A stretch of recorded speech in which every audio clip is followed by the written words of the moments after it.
کامرانی تب ہوگی جب ہم رسول اللہ صلی اللہ علیہ وسلم کے طریقے پر نماز پڑھیں گے۔ حکم اللہ کا، طریقہ معلوم کا۔ حکم اللہ کا، طریقہ رسول اللہ صلی اللہ علیہ وسلم، پھر کامیاب۔ اب کیوں یہاں اکثر جھگڑا فساد یہی ہوتا ہے کہ یہ جی بات ٹھیک نہیں ہے، یہ اختلافی مسئلہ ہے۔ اب وجہ کیا ہوتی ہے؟ اس کی وجہ یہ ہوتی ہے کہ بھی یہ رسول اللہ صلی اللہ علیہ وسلم کا طریقہ ہے، اور اللہ کے رسول نے فرمایا میرے صحابہ کی اقتداء کرو، اور پھر صحابہ کا بھی کوئی طریقہ نہیں ہے۔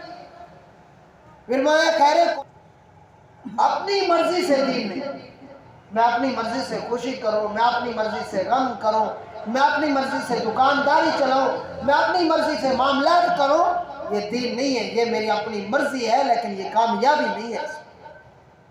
مال مل جائے گا کیونکہ مال اللہ کو پسند نہیں، اللہ کے رسول کو بھی پسند۔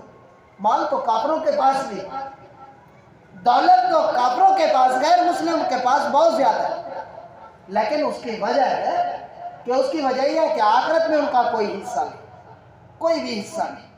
کل قیامت کے دن جب آدمی دیکھے گا کہ ایک ایک نیکی پر کتنے بڑے انعامات مل رہے ہیں، تو پھر کہے گا کہ ہے افسوس کہ دنیا کے اندر میں یہ نیکی کیوں نہیں کی۔ گناہ ہے